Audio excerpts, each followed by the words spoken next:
Selamat datang. Kali ini kita akan bahas sesuatu yang luar biasa seru. Kisah-kisah legendaris seputar perburuan harta karun di Indonesia. Topik ini tuh penuh misteri, intrik, dan pastinya janji kekayaan yang, susah dibayangin. Oke, pertanyaan barusan kedengerannya mustahil banget kan? Mimpi bisa lunasin utang negara? Kayak judul film aja. Tapi, percaya nggak percaya, pertanyaan ini pernah dianggap serius banget loh. Dan bukan sama sembarang orang, tapi sama jajaran tertinggi pemerintahan Indonesia. Jadi ceritanya gini, tahun 2002, Menteri Agama kita waktu itu Bapak Said Agil Husin Al-Munawar bikin heboh. Beliau ngaku dapat wangsit lewat mimpi. Katanya ada yang ngasih tahu lokasi harta karun Prabu Siliwangi.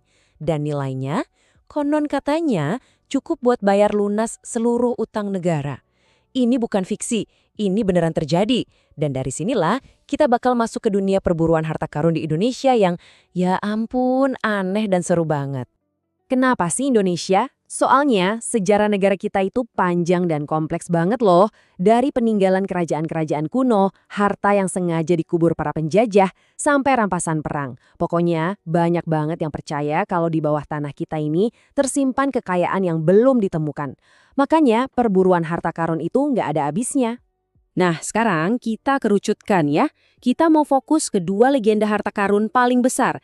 Keduanya ini lahir dari salah satu masa paling kacau dalam sejarah dunia, Perang Dunia Kedua.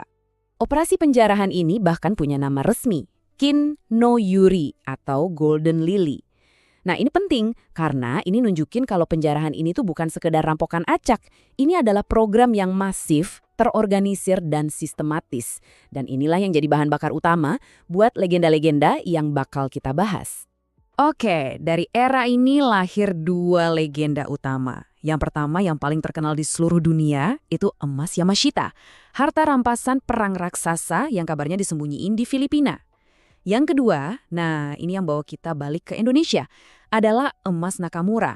Ini kasus perampokan di Jakarta setelah perang. Jejaknya lebih nyata, tapi tetap aja diselimuti misteri. Biar kebayang nih, seberapa besar sih harta karun ini? Kita ngomongin 6.000 ton emas Yamashita.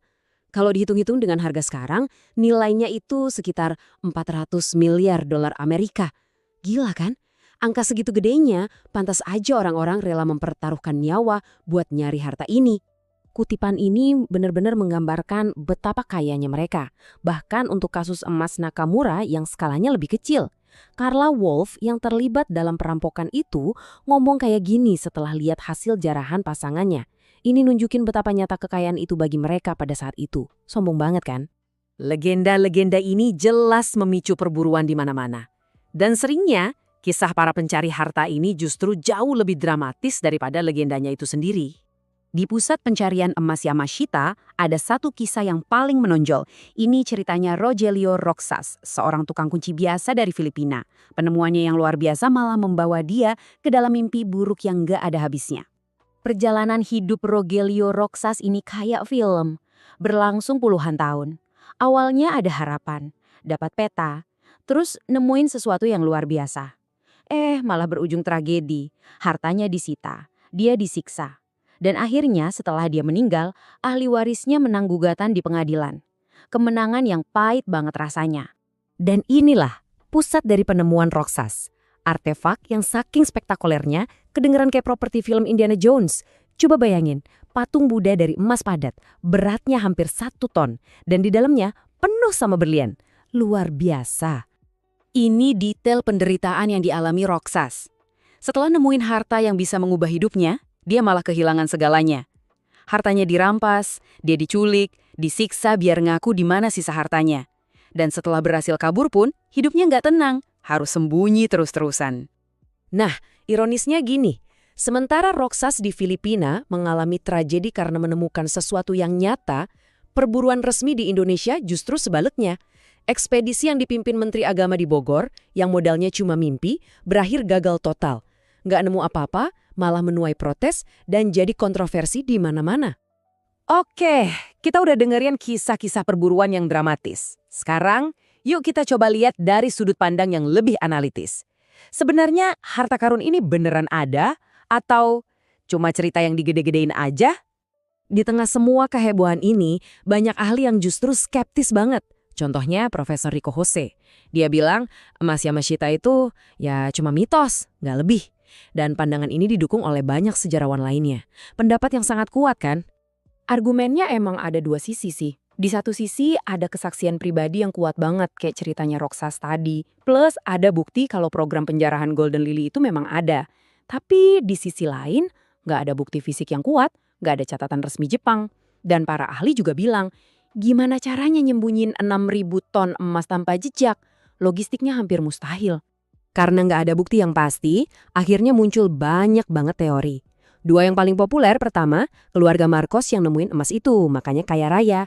Kedua, pemerintah Amerika yang diam-diam mengambil harta itu buat danain operasi intelijen global mereka, yang dikenal sebagai M-Fund.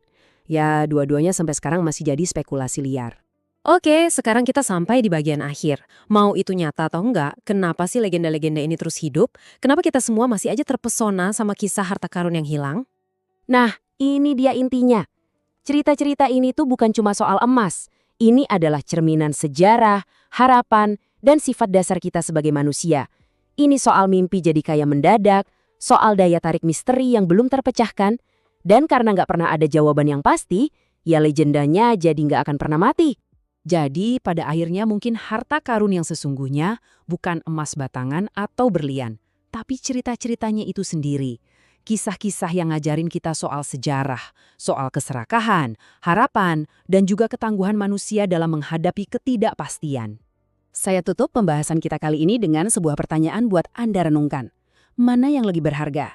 Kekayaan material yang mungkin masih terkubur di bawah tanah atau warisan tak ternilai dari kisah-kisah luar biasa ini yang akan terus diceritakan dari generasi ke generasi? Coba Anda pikirkan.